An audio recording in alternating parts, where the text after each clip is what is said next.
আল্লাহ রাসূল বললেন, কুমু লিল্লাহি কানিতিন, দাঁড়াও, আল্লাহর জন্য দাঁড়াও, আনুগত্য নিয়ে দাঁড়াও। ওই সাহাবী ছোট বাচ্চার মতন ফোঁপায় ফোঁপায় কাঁদতেছে। নবী দাঁড়াবার কইছে, সাহাবী কাঁদতেছে। রাসূল বলে, কান্দো কেন? বলতেছে, ইয়া রাসূলুল্লাহ, আমি দাঁড়াবার চাই, আমি দাঁড়াবার চাই, কিন্তু আমার শরীর এত দুর্বল, আজকে 3 দিন হলে না খাওয়ার কারণে আমার শরীর এত দুর্বল হয়ে গেছে, আমি দাঁড়াবার চাই, কিন্তু দাঁড়াবার চাইলেই আমার শরীর ঘুরমি খেয়ে বসে যায়। আসলে কিন্তু আমি দাঁড়াবার চাই।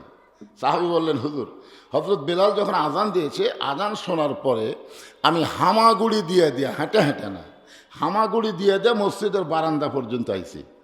আমি যখন মসজিদের বারান্দায় মনে মনে নিয়ত করেছি নামাজ পড়ব, আমার ঈমান বলতেছে সামনে কাতার ধর, সামনে কাতার ধর।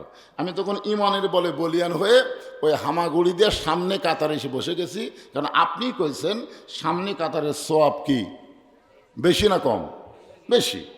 রাসূল শুধু প্রকাশ করেনি, এইটুকু বলেছে যে সামনে কাতারের কত সওয়াব, এইটা যদি আমি প্রকাশ করে দেই তাহলে মুসল্লিরা সামনে কাতারে আসার জন্য পাড়াপাড়ি করবে, মারামারি করবে। তার মানে বোঝা গেল সওয়াব এত বেশি নবী প্রকাশ করেনি। এখান থেকে কি বুঝলেন? সামনে কাতারের সওয়াব বেশি না কম? শুধুমাত্র আল্লাহর সন্তুষ্টি সওয়াবের আশায় সামনে কাতারে বসে গেছি। বেলাল আকামত দিলে আমি দাঁড়িয়ে যাব, কিন্তু আমার দেহ এত দুর্বল, যার কারণে আমি দাঁড়াবার পারতেছি না। এমন সময় আল্লাহ নবী ডাক দিলেন, ওসমান।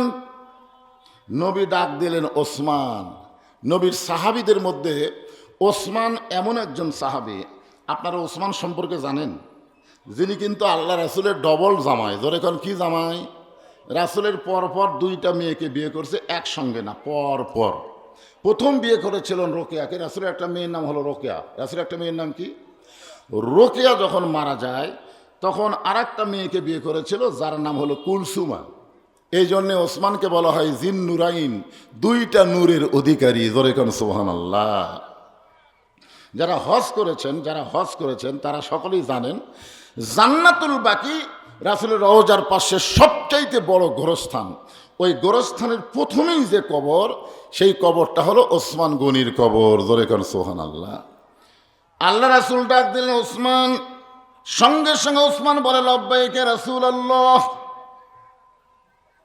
আল্লাহ নবী ওসমানকে কেন ডাক দিলেন? এখানে আর একটা কারণ হলো, নবী যখন হিজরত করে মক্কা থেকে মদিনাত গেছিলেন, তখন আমাদের নবী কিন্তু শুধু নবী ছিলেন না, নবী ছিলেন মদিনার রাষ্ট্রপতি। জোরে কোন সুবহানাল্লাহ।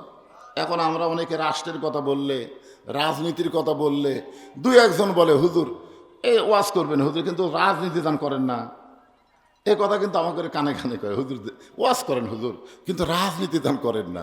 আসলে রাজনীতি যদি আপনি বাদ দেন, তাহলে নবীর মদিনার জীবনী বাদ দেওয়া লাগবে। জোরে কোন কথা ঠিক কিনা? আপনার বলেন তো, মদিনার জীবনী বাদ দিলে ইসলাম পুরা হবে? মক্কার জীবন তো পুরা ইসলাম না। মক্কার জীবন হলো শুরুর ইসলাম, আর মদিনার জীবন হলো পূর্ণাঙ্গ ইসলাম। জোরে কোন কথা ঠিক কিনা? আজকে আমাদের বাংলাদেশে শুরুর ইসলাম চলবে। নবী দাওয়াত দিয়েছে, আবু জেহেল মারছে, নবী দাওয়াত দিয়েছে, তাইফের ময়দানে রক্তাক্ত হয়েছে, এইগুলো ওয়াজ করেন, মানুষ কান্দে কান্দে চলে যাবে, কিন্তু ইসলামের পূর্ণাঙ্গ রূপ মানুষের সামনে উপস্থাপন করা যাবে না। কিন্তু যখন হিজরতের পরে মদানী জীবন বলবেন, তখন ইসলামের একটা পূর্ণাঙ্গ রূপ চলে আসবে। তাহলে এখন বলেন, আল্লাহর নবী যদি 10 বছর মদিনার রাষ্ট্রপতি থাকেন, তাহলে ইসলামের রাজনীতি আছে না নাই? নবী কি দোয়া দরুদ দিয়ে মদিনা চলাছে নাকি? দোয়া দরুদ দিয়া? আজকে অনেকে বলে, হুজুর দোয়া করবেন, হুজুর দোয়া করবেন। আসলে আমরা দোয়া সমানই করতেছি, কিন্তু কাম হচ্ছে না। তো দোয়ার সাথে যে দাওয়া লাগবে, এই জিনিসটা তো বোঝা লাগবে না? হ্যাঁ, সময় স্বল্প, সব কথা বলতে পারতেছে না, একটু মনোযোগ দেন। আল্লাহ রাসূল যখন মদিনার রাষ্ট্রপতি ছিলেন, ওই সময় যিনি ধর্মমন্ত্রী ছিলেন, ধর্মমন্ত্রীর নাম হলো হজরতে আবু বকর সিদ্দিক। সুবহানাল্লাহ কন্যা কেন? নবী যখন মদিনার রাষ্ট্রপতি, ধর্মমন্ত্রীর নাম কি? আবু বকর সিদ্দিক। রাসূল যখন মদিনার রাষ্ট্রপতি, ওই সময় যিনি আইন মন্ত্রী ছিলেন, কি মন্ত্রী? আইন মন্ত্রী হলেন হজরত উমর, অর্থমন্ত্রী হলেন ওসমান গনি, আর শিক্ষামন্ত্রী হলেন হজরত আলী। ধরে খান সুবহানাল্লাহ। আপনারা বলেন তো, হজরত আলীর মতন শিক্ষামন্ত্রী যদি বাংলাদেশে থাকতো, তাহলে এরকম মহিলা মাদ্রাসার জন্য মাহফিল করা লাগতো। এই মাহফিল করার একটা উদ্দেশ্য হলো যে মাদ্রাসাকে প্রচার করা, মাদ্রাসার উন্নয়নে আপনাদের কাছ থেকে কিছু কি চাওয়া। কিন্তু হজরত আলীর মতন শিক্ষামন্ত্রী থাকলে প্রাইমারি বন্ধ হয়ে যাইত, প্রত্যেকটা প্রাইমারিকে হাফেজি মাদ্রাসা করা হতো। জোরে কোন কথা ঠিক কিনা? বালিকা বিদ্যালয় বন্ধ হতো, প্রত্যেকটা বালিকা বিদ্যালয়কে মহিলা মাদ্রাসায় রূপান্তরিত করা হতো। জোরে কোন কথা ঠিক কিনা? কারণ শিক্ষার মধ্যে কোন শিক্ষার গুরুত্ব বেশি, কোন শিক্ষার দাম বেশি, এটা 90% মুসলমানের দেশে অনেক মুসলমানই জানি না। সব শিক্ষারই দাম আছে, কিন্তু গুরুত্ব বেশি এবং সবচাইতে দাম বেশি এটা বোঝা লাগবে না। আপনি বলেন তো রূপা সোনা দুটারই দাম আছে, আছে না নাই? কিন্তু কার দাম বেশি? সোনার দাম বেশি। তো এখন সেই কোন শিক্ষার দাম বেশি এটা রাসূল বলে গেছেন, খায়রুকুম মান তাআল্লামাল কুরআনা ওয়া আল্লামাহ। ওই ব্যক্তির চাইতে উত্তম দামি কেউ নাই যে আল্লাহর কোরআন শিখেছে এবং অপরকে কোরআনের শিক্ষা দেয়। সুবহানাল্লাহ বলেন। এখন ছেলেদের পাশাপাশি মহিলা মাদ্রাসার দরকার আছে না নাই?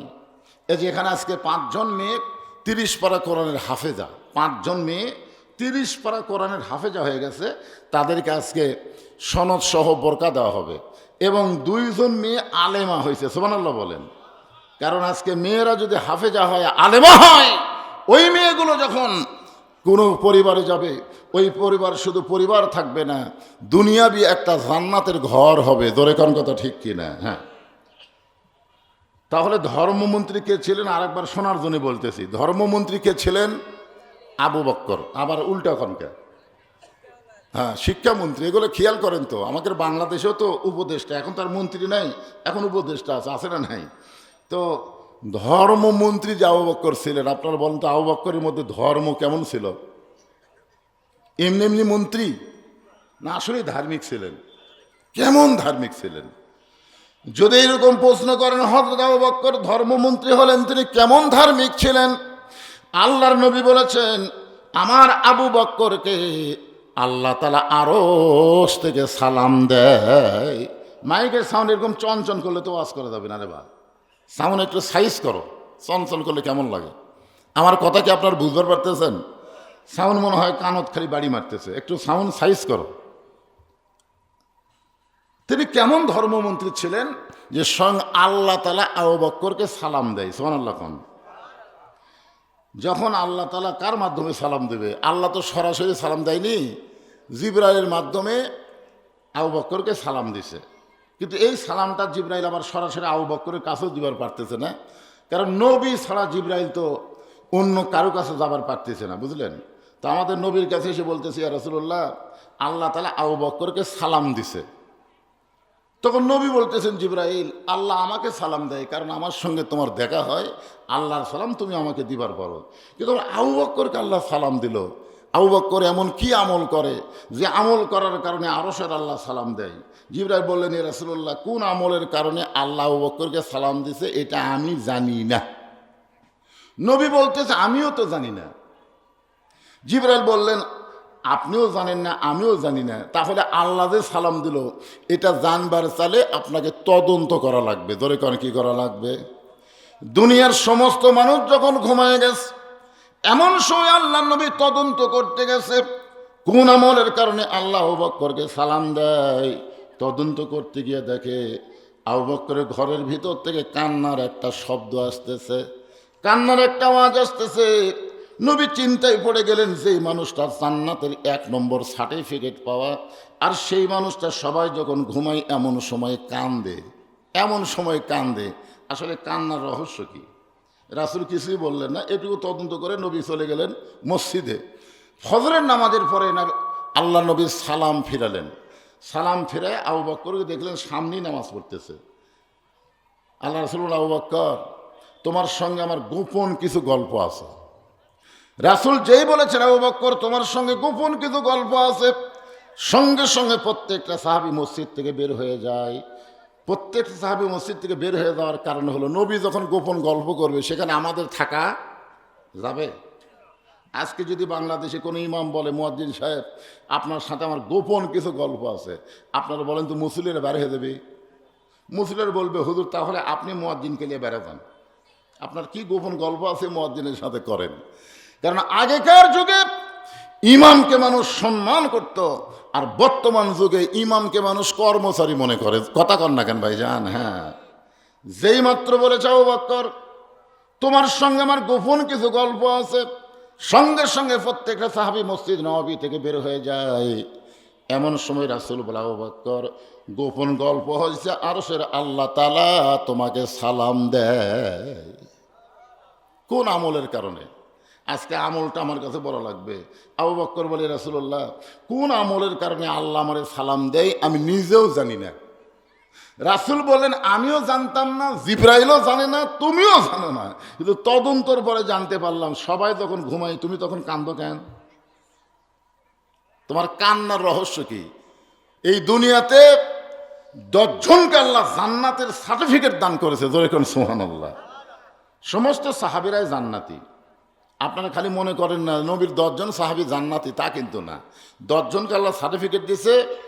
আর যে সমস্ত মানুষের পিছনে রাদিয়াল্লাহু তাআলা আনহু শব্দ আছে, আল্লাহ তাদের সকলকে বিনা হিসাবে জান্নাত দিয়ে দিবে, জোরে কোন সুবহানাল্লাহ।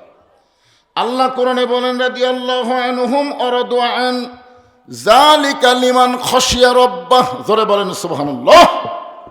সুবহানাল্লাহ জোরে বলেন। এই আয়াতের অর্থ তো বুঝবার পারেন নাই।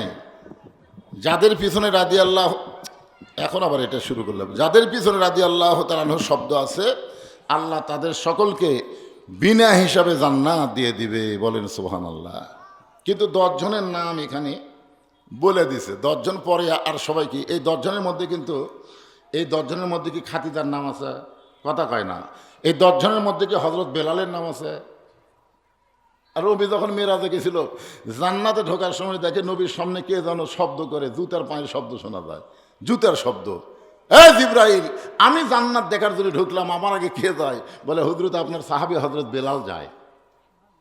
রাসূল বলে, বেলালকে রেখে আসলাম মক্কায়, আর আমি আসলাম আল্লাহর আরশের জান্নাতে। আর সেখানে বেলাল, বেলাল এমন একটা আমল করছে, কবে বেলাল জান্নাতে আসবে আগে থেকেই আল্লাহ বেলালের সাইডে একটা ফেরেশতাকে জান্নাতে রেখে দিয়েছে, জোরে কোন সুবহানাল্লাহ। তো আশারে মুবাশশারের মধ্যে কি বেলালের নাম আছে? এখান থেকে প্রমাণ হলো নবীর সব সাহাবীরাই জান্নাতে যাবে। কিন্তু দুনিয়াতে যে 10 জনের নাম বলা হয়েছে, তার মধ্যে 1 নম্বরের নাম কি? আবু বকর। তুমি এমন করে কেন কাঁদতেছ? আবু বকর বলে, ইয়া রাসূলুল্লাহ অমিনাল লাইলি ফাতাহাজ্জাত বিহি নাফিলাতাল্লাহ। রাতের একটা অংশ আছে যে অংশে আল্লাহ তাআলা তাহাজ্জুদের নামাজ নফল করেছে। সাহাবীরা অবশ্য নবীকে জিজ্ঞাসা করছিল, ইয়া রাসূলুল্লাহ 5 ওয়াক্ত নামাজ আর তাহাজ্জুদের নামাজ, এই 2 নামাজ সম্পর্কে একটু বলেন তো। আল্লাহ রাসূল বললেন, 5 ওয়াক্ত নামাজ হলো ইবাদত, আর তাহাজ্জুদের নামাজ হলো মাহাব্বত। কি বুঝলেন? 5 ওয়াক্ত নামাজ কি? ইবাদত, আর তাহাজ্জুদের নামাজ মহব্বত। সাহাবারা বললেন, হুজুর ইবাদত আর মহব্বতের পার্থক্য কি? আল্লাহ রাসূল বললেন, ইবাদতের মাধ্যমে মানুষ জান্নাত চায়, আর মহব্বতের মাধ্যমে মানুষ আল্লাহ চায়। ইবাদতের মাধ্যমে মানুষ কি চায়? কথা কয় না। জান্নাত চায়, জান্নাত, জান্নাত। আল্লাহ তোমার ইবাদত করি, তুমি আমাকে জান্নাত দিও আল্লাহ। কিন্তু তাহাজ্জুদের নামাজ আদায় করে কেউ জান্নাত চায় না, বরং নামাজের মালিক আল্লাহকেই পাওয়ার চায়, জোরে কোন সুবহানাল্লাহ। আপনারা বলেন তো, আল্লাহ পাওয়া ভালো না জান্নাত পাওয়া ভালো? আব্দুল কাদের জিলানী রহমতুল্লাহ আলাইহি বলেছেন, আল্লাহ যদি বলতো, আব্দুল কাদের তুমি জান্নাতে যাও, তোমার সাথে আমি নাই, আমি আব্দুল কাদের জান্নাতের দিকে ভুলেও পা বাড়াবো না। আর আল্লাহ যদি বলে, আব্দুল কাদের তুমি জাহান্নামে যাও, আমি আল্লাহ তোমার সঙ্গে আছি, আমি খুশি হয়ে জাহান্নামে যাব। কারণ আল্লাহ যার সাথে থাকবে তার জাহান্নামকে আল্লাহ জান্নাত বানিয়ে দিবে। জোরে কোন কথা ঠিক কেন? কথা বলেন। এই জন্য আমাদের সাথে আল্লাহকে রাখতে গেলে, আল্লাহকে পাবার গেলে যেই ইবাদতের দরকার, তার নাম কি? তাহাজ্জুদ। জোরে বলেন, তার নাম কি?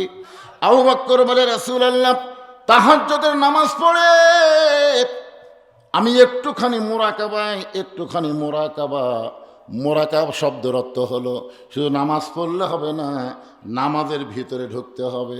আবু বকর বলেন, মোরাকাবার হালত আমি দেখতে পাই জাহান্নামে কে যেন ঘোষণা করতেছে।